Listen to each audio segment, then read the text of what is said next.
This is Autoline Daily, the show dedicated to enthusiasts of the global automotive industry.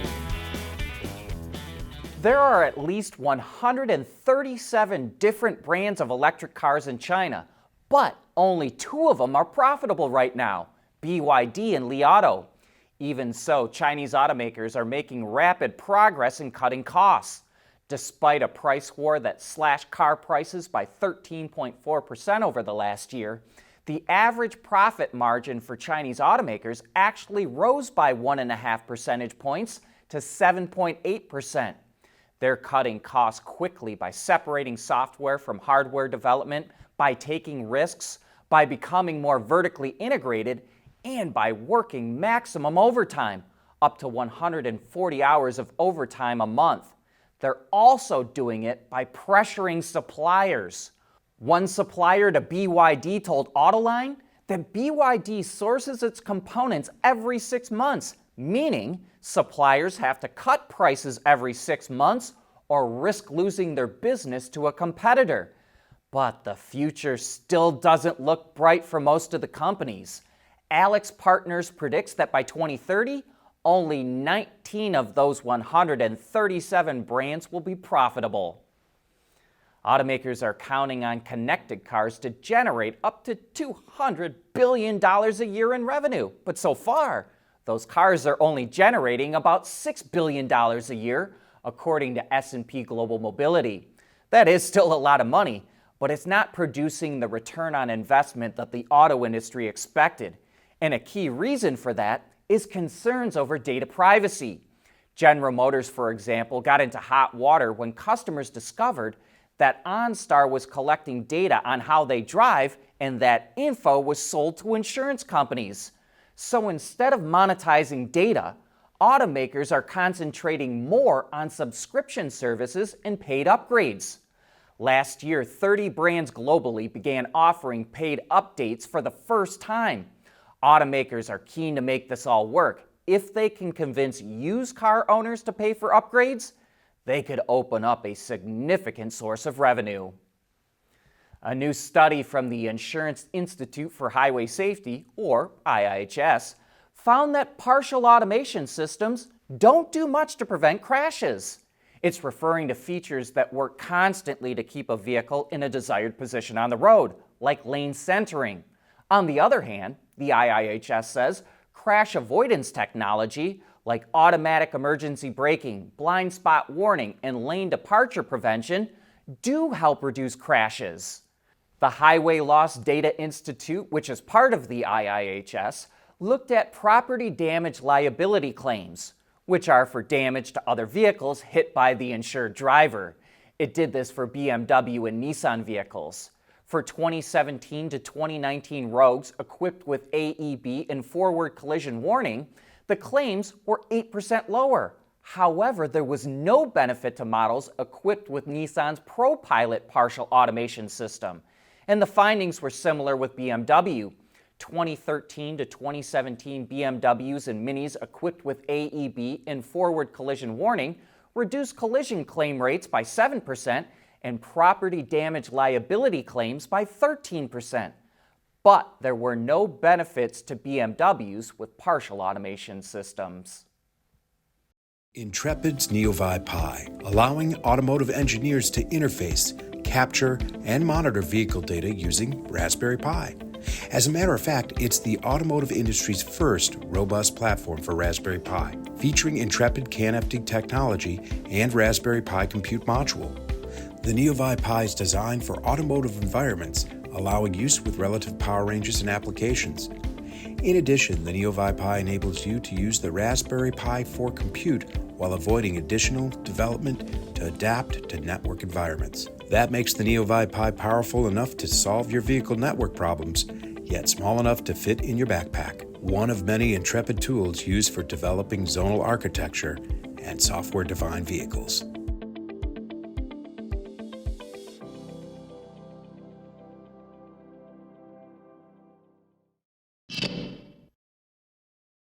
Ford revealed the all-new Capri for Europe, its second MEB-based EV to come from its partnership with Volkswagen.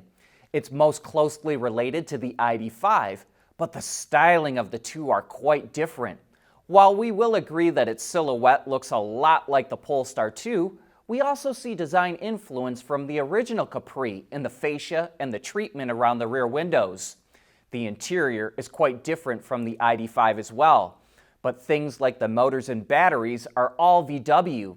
The rear-wheel drive Capri features a roughly 280 horsepower electric motor and a 77 kilowatt-hour battery pack.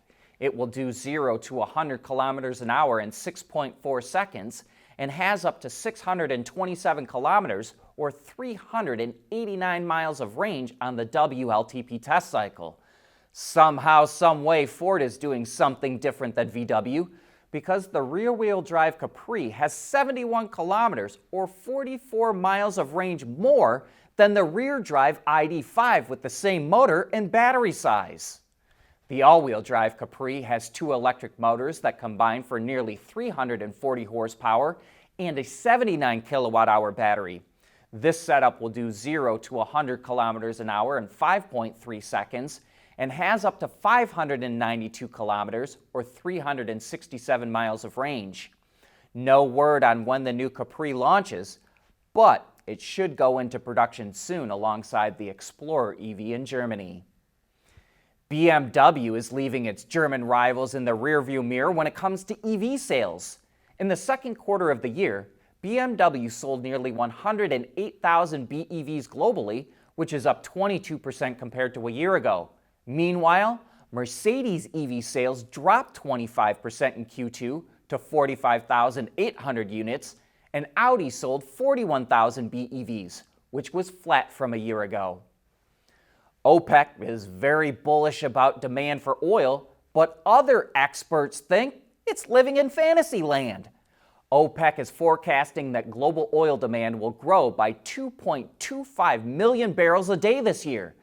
But the International Energy Agency reports that actual global demand only increased by 710,000 barrels a day in the second quarter. And it says that global oil demand will grow by less than 1 million barrels a day this year and next.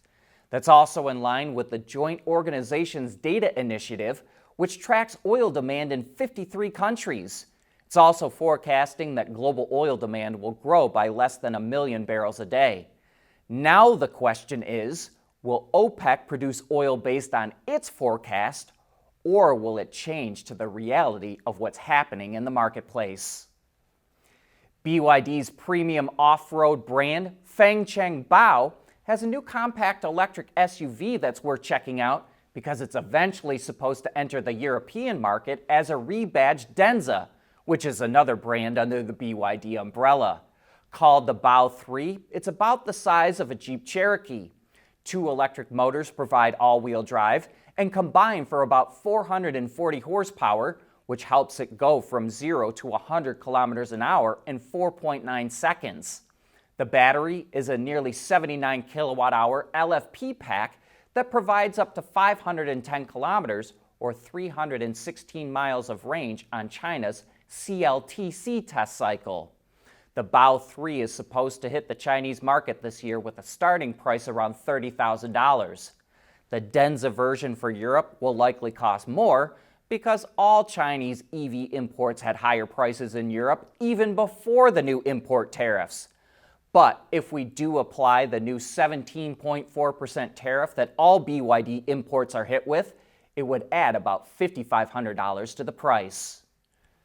Generative AI is taking the world by storm, and while so much of the public focus has been on programs like ChatGPT writing jokes or DALL-E coming up with wild pictures and graphics, Gen AI is making its way into the auto industry in a variety of areas. One company that really caught our attention is Viaduct, which uses generative AI to look for patterns in manufacturing to predict where automakers face a potential defect or recall. David Halleck, the CEO of Viaduct, explains how it works.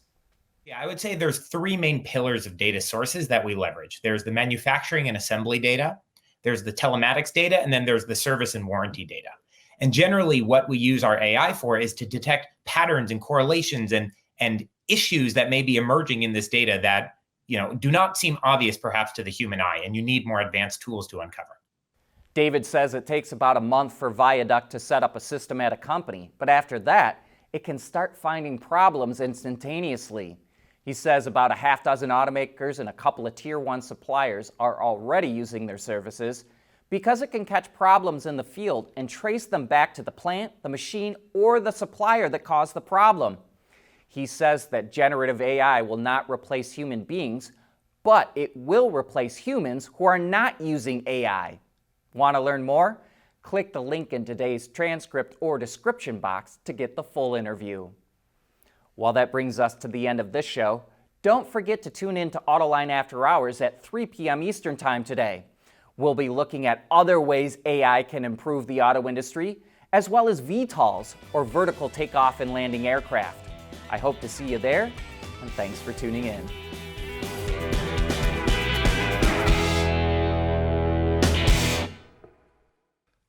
Autoline Daily is brought to you by Bridgestone, solutions for your journey. Intrepid Control Systems, over-the-air engineering boost your game. MEDC, where Michigan businesses are powering the future of mobility. And by Teijin Automotive Technologies, the formula for better mobility. Keeping your heart racing in and out of the gym. That's what really matters. Bridgestone Potenza Sport AS tires with a 50,000-mile limited warranty.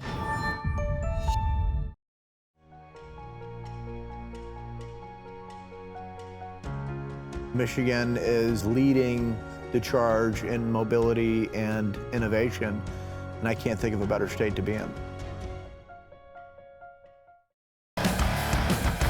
There's nothing wrong with heavy metal. Hey, lighten up. But with world-class composite material, Teijin Automotive Technologies makes vehicles lighter, safer, and more eco-friendly.